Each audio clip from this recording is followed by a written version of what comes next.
The construction industry can be a tough business to crack.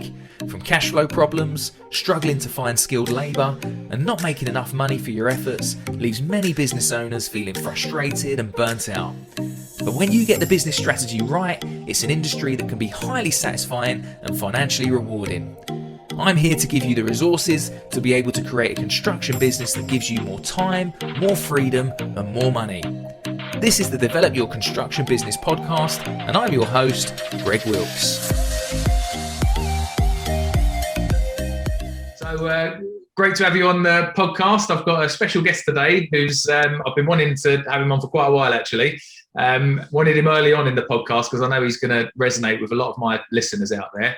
And it's Jason Graystone. Now, Jason, I know, has run some multi-million-pound businesses, both in construction and online. And what really impressed me about Jason was that he was able to become financially free before the age of 30, which I thought was highly impressive. So, Jason, bit of a rubbish introduction. Sorry about that. maybe you'd like to maybe let us know what a little bit about yourself, what you're up to, and what you're working on at the moment. Yeah, absolutely. Thanks for having us on the podcast for starters. It's great to talk to people like yourself, and I've been looking forward to this episode. So financial freedom.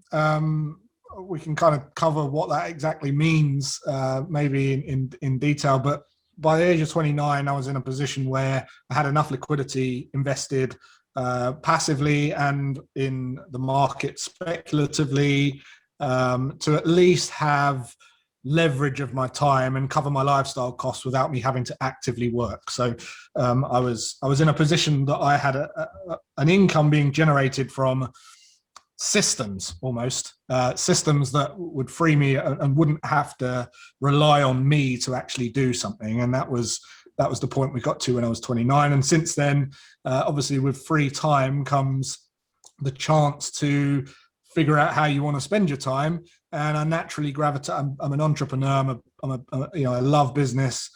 I gravitated towards education and teaching people and helping people basically replicate what I did from ages 20, 21, 22 to 29 years old. And that's where I am now. So I created a couple of businesses online and we've had phenomenal success. So that's what I'm up to. No, it's absolutely fantastic, Jason. And I know that's the dream of everyone, really, isn't it, to become financially free in this world? That's what we all sort of want.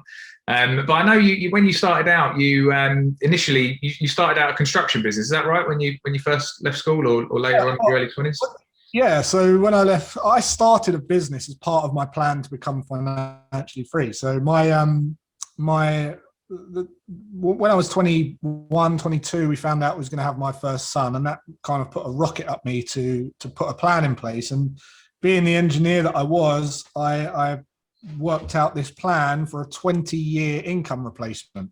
And that was all based on a certain few strategies that I could implement quite easily. And eventually at 20-year point, I would be, my income, allowing for inflation, would be covered from passive returns. And then I kind of started wanting to reduce that time down. Naturally, I became obsessed with kind of, well, what can I do to reduce the time without being stupid? I was quite a sensible guy. I was never the person that get rich quick kind of thing.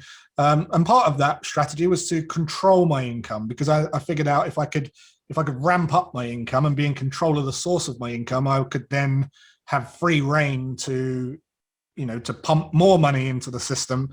And I think that's what most people think when they start a business. They think they're going to start a business and generate more money, but they just don't manage it correctly, which is why they end up not financially free. But mine was always to be financially free. So that was the goal. And I was very clear about what I needed to do with that money. So that business that I started, I was an electrician and I was an electrical engineer. And I started a business it was in the construction industry, but it's smart technology. It's for those of you who know, building energy management systems, BMS, smart controls for commercial office buildings. And we built a business doing that, and it became a successful business. We did 4 million in revenue, and it was a nice size. We had 17 staff and all that.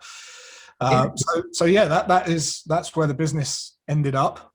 Brilliant. Yeah. Was it your intention when you sort of left school to get into construction, or was that sort of just something you fell into, or was that a big plan of yours to do it? I wanted to be a fireman, so I always wanted to be a fireman. And when I left school, I wasn't old enough to be in the fire brigade. You had to be 18. So I thought, well, I'll get a trade, and then on my 4 days off, kind of thing, I could maybe start a side hustle, or keep that going and keep that income going. And my stepdad was an electrician.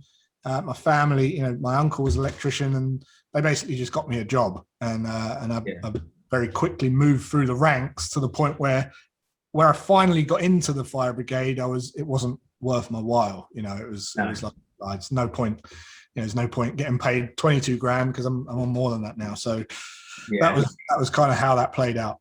It's interesting because a lot of people do end up falling into the construction industry, don't they? It's not a choice. Maybe for some people, it's, they haven't got the grades they wanted at school. They're not interested in going to university and whatever else. For some, it's they've got people in the industry, like, parents. My dad was a bricklayer, so that's how I got into the industry. Right. But I always wonder what you feel about, because we sometimes fall into the construction industry, but it's not really a passion of ours to do it. What do you think about that? Do you think people can still find a passion if they're in an industry that, potentially they didn't ideally think about being in to start off with, if it wasn't their plan? Well, yeah, I mean, I am living proof of that. I was an electrician, and I didn't wake up every day thinking about building control panels. It wasn't something that it's not something. Forgive me for any, if there's any plumbers listening or anything. Welding a piece of pipe isn't like what you dream about, and I'm sure that you can resonate. And it's something you go into, and then you naturally progress, and then you get to a stage in the career where you really care about the work and you love it, and you do love it, but it's still not. It's not the thing that you was born to do. It's not, it's not your burning desire. And the reason I'm so passionate about teaching finances and having, your finances together and having that game sorted is because when you've got that level of freedom where you can actually choose what you do and give you and kind of have some breathing room and some thinking space, you can actually ask yourself that question rather than just going with what everyone else is pushing you into, or the next quick, I've got to pay my bills and I'll just get whatever's quick. A lot of people go into work for money, and something that I made, and I know that sounds stupid, but something that's very clear in my household, if you ask my kids, never ever get a job for money. Get a job for experience and naturally guide yourself into what you like. And one of my goals was to be able to support my kids through that journey, so they don't just go into a job for money, and when they do find a job, it's because they've hit a wall and kind of navigated into something they really enjoy. Now you can get the money, and then you manage the money, and then you're going to have a great life. Because I'm not saying that you shouldn't have a job that you don't love. You should, but not enough people give themselves the time to really think about that, and a lot of that comes down to finances. It's just getting a job for money, and they raise their lifestyle before they get the income, and they've already spent something before they've even got the money, and that's how you end up stuck in a job. Yeah, that's it, and that causes the frustration, I think, doesn't it? The business owners I speak to, when money's an issue in the business, they're constantly, sometimes you talk to friends and you see them that they might, they're rushing to finish a job and taking shortcuts because they want to get paid, or they're worried about getting knocked from the customer, so that they're drawing up tight. And there's always this worry about money, which ends up leading negatively to all the next actions that they go and take. Or they're worried about the VAT bill being paid and whatever else, and it affects every decision that they make.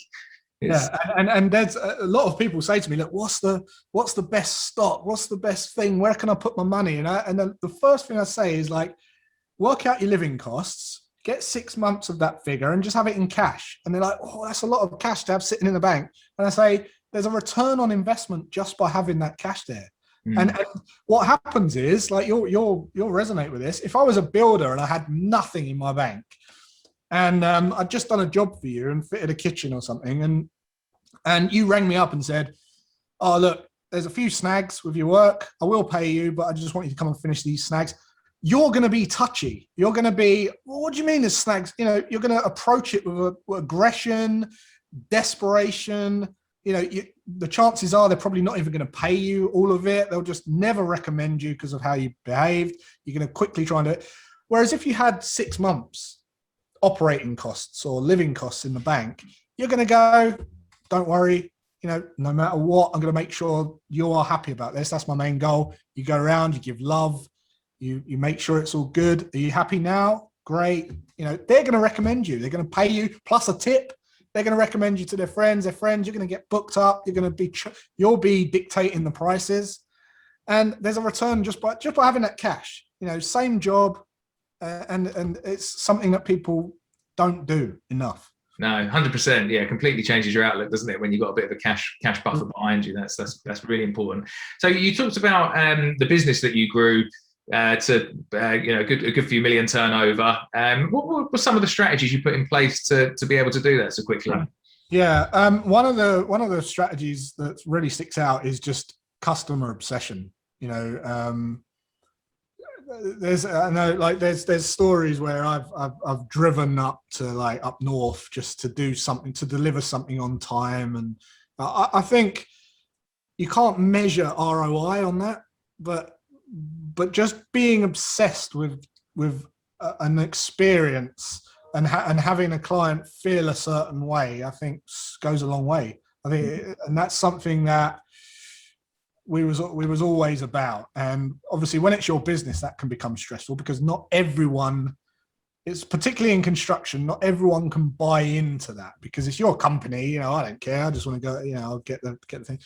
So the next thing is really having a bigger message, what you're all about and what's your USP? Why is it cool to be part of your business? Why do people want to be part of your business? So that they can be customer obsessed and buy into that culture. So for me, culture and customer focus is absolutely the game changer.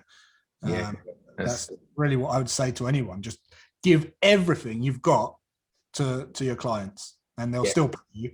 Even if you give it, even on the, a lot of people say that I give away a lot of information, but I've always been now of the opinion that you give everything away for free. Do as much as you can, and the more you give away, the more they'll pay you to work with you and do it again.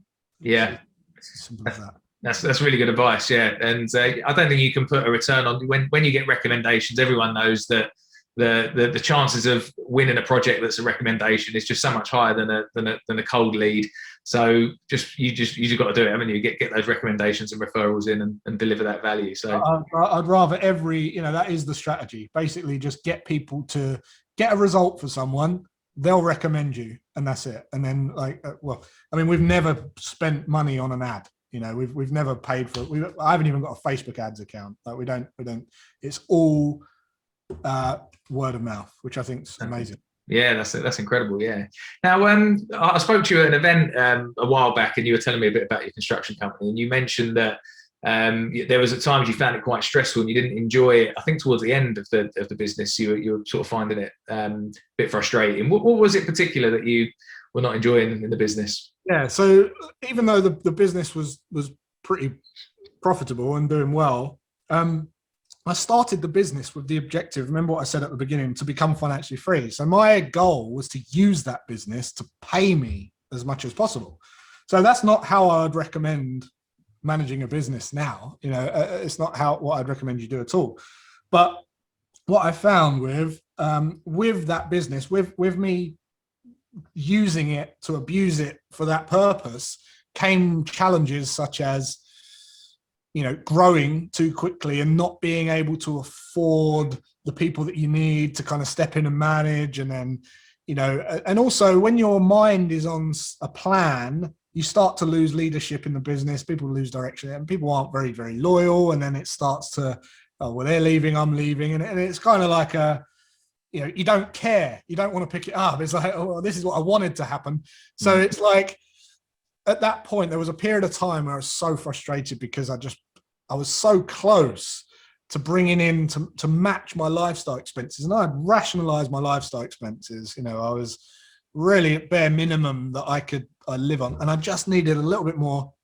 And that's when I had all that frustration. So what I did to add to that was to start to learn to accelerate my returns by looking at speculation. And I started looking at online poker first, and then options, and then after spending so much money in the financial markets, I settled for currencies and financial markets. But that was a stressful time because I was doing all that and trying to steady the boat and learn to speculate and trade, and close to divorce and spending every night learning and every Saturday in the coffee shop. It was a real stressful time, really stressful. I can imagine that's a lot on your plate, isn't it? I mean, if you could look back, Jason, and obviously we learn lessons in life, don't we, from different things we do. I mean, would there be anything you do differently with that construction business? With the construction business, yeah, look, I really do have a passion for that industry. And again, it was all about making change. There's a lot of dinosaurs in the construction industry, and what you find it's a bit like schools and education. It's like technology is moving at 18-month cycles, and the construction industry is moving at 50-year cycles. So it's very, very like 50 years from implementation of a concept for that to actually be practiced. And you know that, right? And commercials, it's even like it's so much worse. It's awful.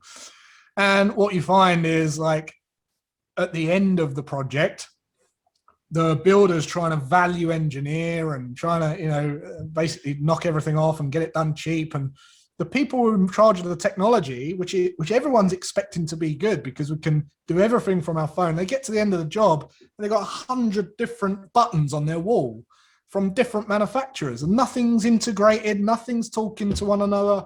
And you've got to sit there and explain why the client they've spent millions and ended up with a pile of crap. That is very frustrating, and that is a passion to me, where you take the swings, and it's like, oh, I want to change this. What I find with passions is you do burn out. You really do burn out because a lot of the time you're banging your head against the wall. And for my advice, looking on the construction industry, it's so important to align goals at the early stages. Get the consultants, get everyone around the table, the people that really matter in that project, and all give a vision and get, spend a bit more money and time at the beginning to get the electricians put in sockets anywhere where it's on the drawing. And then they go, well, have you thought about where the bed's going? Well, no, it's on the drawing. That's where it's got to go. Well, come on. So I'm getting frustrated talking about it now, but it's like, hey, it's taking you back there. But yeah, this is what needs changing. And if I was to do it differently, that was the message I was promoting. Let's manage this together in unison. Yeah, let's get together at the beginning. That's so important. Yeah, that collaboration. Yeah, that's really key, isn't it? You touched on a minute ago that you've obviously, when you got out of the construction side, you started looking at doing trading and other sort of speculative sort of schemes. Well, you've obviously got a bit of an eye for now looking at market trends. You've been doing this quite a while now. A lot of people in construction, all we ever seem to talk about in construction is, is a recession coming? Because I think in construction, it's one of the first things hit. It's one of the first industries hit, and sometimes one of the last to come out of it. So it's always the chat on a building site: is the recession coming? What's your thought on current trends and how the economy is looking at the moment?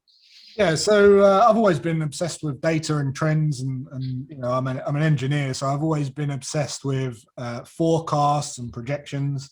And yeah, whenever I like to base my information not from opinions but from historical data. So I look at, if you look at the last 93 years, we've had 9 crashes, 9 major crashes.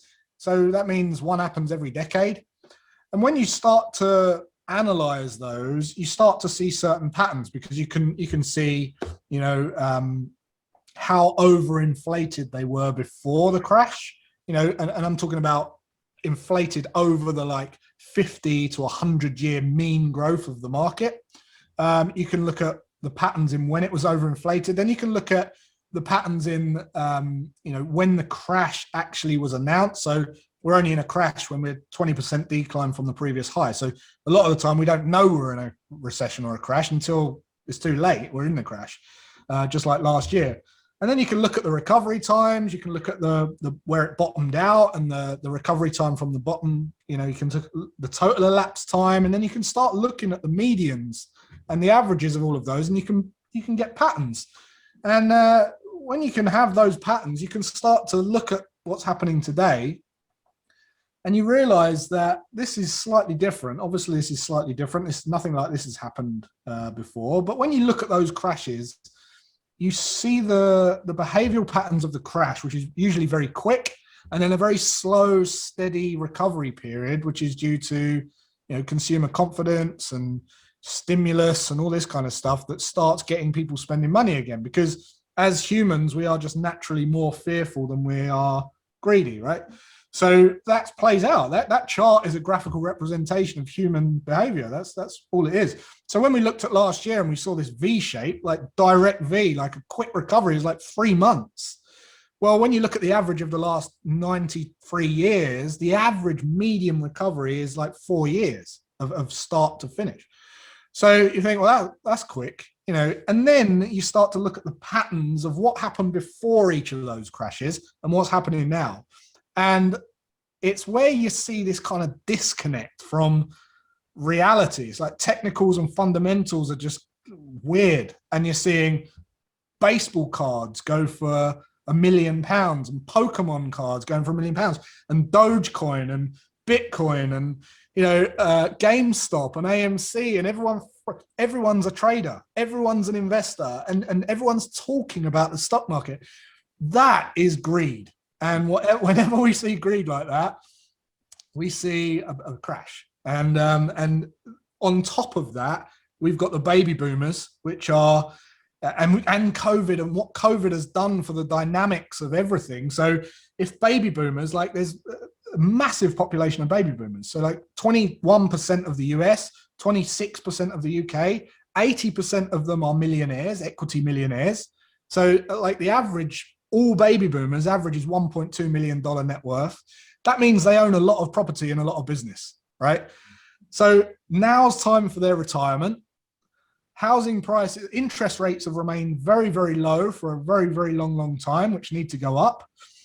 And there's going to be an influx of property available on the property market to people who just don't want it and people who can't, you know, so the property prices will sink, the interest rates will rise, people will default on mortgages, and we're going to see a big crash. You know, that is just what I see looking at those patterns and those trends.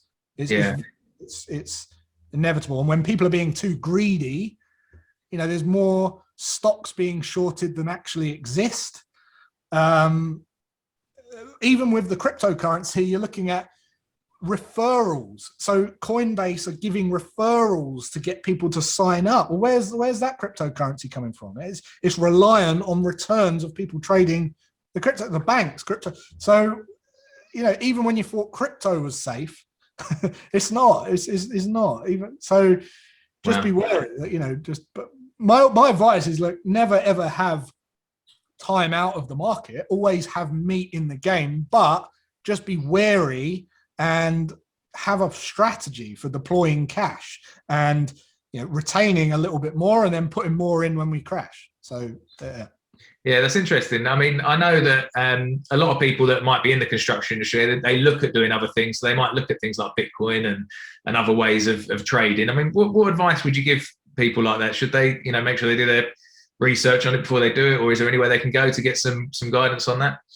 Yeah, if you're ever looking to invest money in the markets, always start low risk, low time, low energy, you know, passive as possible. So just like an index fund, put some money into an index fund, and then when you've got some lifestyle costs in there, like, I don't know, 3 months living costs in there, then start looking at certain stocks, you know, large cap stocks that you know, stocks you understand.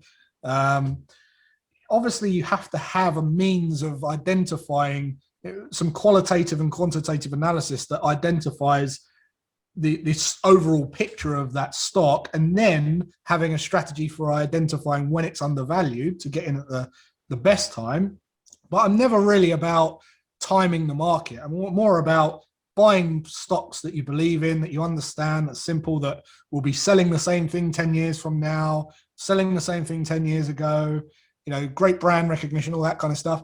Start with large cap, then medium cap, maybe small cap, and then consider, once you've got some lifestyle costs in there, then consider speculation. Because here's the thing, speculation is just like being an NBA basketball player. It's going to take time to learn, effort. It's a skill. Could you go and learn the guitar in a week? Probably not. It's a skill that you have to develop and continuously refine to maintain an edge. So if you haven't got the time to do that, don't do it. Yeah, and I think that's the danger, isn't it? I think a lot of people look at what apparently the results people are getting, these so-called influencers online, and they see the Bitcoin shooting up and they think, right, let's get on board quickly. But their very mindset is what means that they won't keep the money. That's right. and it will not get the returns that they want, because they'll pull the plug early, or they'll get the money and be so elated that they go and blow it. And why do you want the money so quick? That's the problem. That's the bigger problem. Yeah, that's interesting. Yeah. So I know you talked earlier about building up a bit of a cash buffer behind you before you start looking at these things. I've heard this before from you because I've been listening to your podcast, and that's what you've got on your t-shirt there. The Always Free podcast, is it? That's the name of it, isn't it? So what sort of advice would people get in there if they had to subscribe to that business?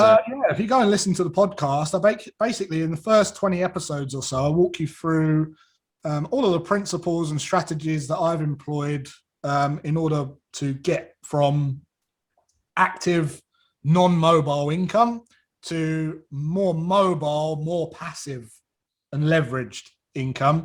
And really what I would do step by step if I started today, even in business, how to think about your income, what types of income, what to pay attention to, how to develop a business so that it's leveraged and it's timeless and it's spaceless as possible, whilst keeping your fingers dirty and your hands dirty, because I never want to stop being attached to a business. I love it. We only get fulfillment from helping someone. That's it. So, you're going to help someone. This is why you see many of the traders that do well, really, really well, are the ones who are like 18 to 24. They've got no dependents. They live at home with their parents. They've got no outgoings, and they're hammering the trading all day, every day. They get funded or go to a prop desk or something, and they are money orientated. And then when they get to about 23, 24, it means nothing. And they're seeking out fulfillment. So they're like, well, then they leave the desk and they go and do something else. So they end up giving back that way.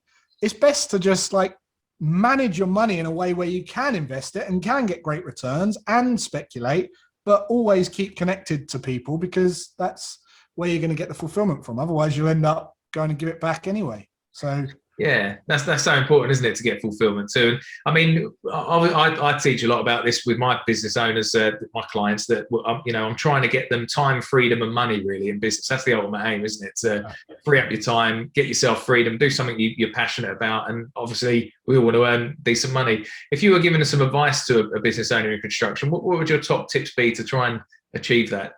I love that order in which you just said that, because financial freedom, a lot of people just thinking about finances, and they think that you've got to work harder, longer, have a high net worth.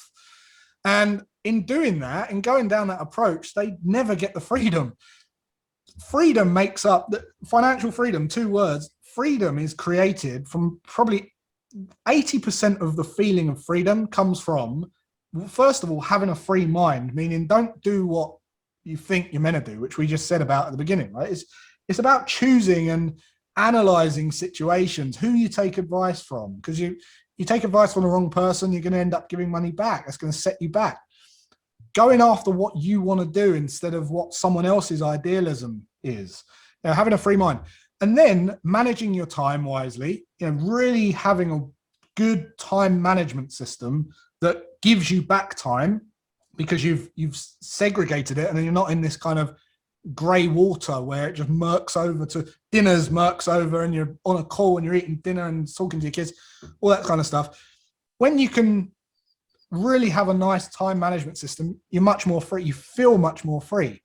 The next thing is delegation. Like delegate, like everything that you don't like doing, figure out how you can, every bit of income you get, how much have you got to generate to start delegating that, so that then you can benefit from the income later when that thing, you don't need to do that thing. Delegation. Being mobile. So look, I talk about 2020. We went into lockdown, and before that, everyone was telling me they want financial freedom and they want more time in their family, they want to work from home and all that. Well, 2020, everyone got that.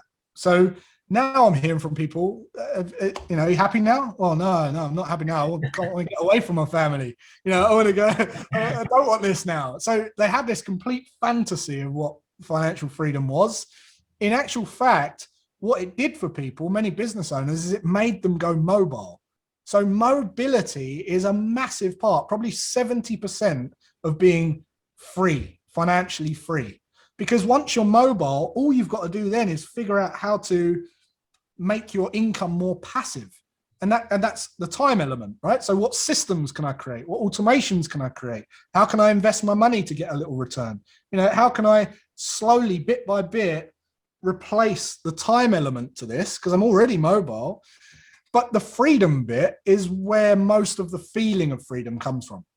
And I think people get that the wrong way around. They start focusing on finances and then enslave themselves in an office. It's bizarre. So yeah, that's my advice, is focus on mobility. Look at your business now. How can you make it mobile? And then figure out how to make those tasks that you're doing passive after you've delegated all the stuff that you don't want to do. That's a great bit of advice, Jason. Yeah, thanks for that. So, Jason, I'm conscious you're doing marathon podcast about, aren't you? You've got another, how many more have you got today? This is 4, so I've got 6 more. So busy guy, but I really appreciate the sort of time and the value and all the sort of value bombs you've been dropping today, because that's going to be really useful for my audience. If any of my audience wanted to find out a bit more about you, Jason, and learn a bit more, where would they go? You can go all the social media feeds that are scrolling across this, or if you're listening to this and you're not watching it, it's Jason Graystone. You can find me on social media. But I really just recommend people listen to the podcast. So Always Free is the podcast. Go to iTunes, start at episode 1. And if you're still listening by episode 6, let me know what you think. That's brilliant. And you will be listening, I can promise you that. I've listened all the way through, so it's been fantastic. So really appreciate having you on today, Jason. That's been really valuable.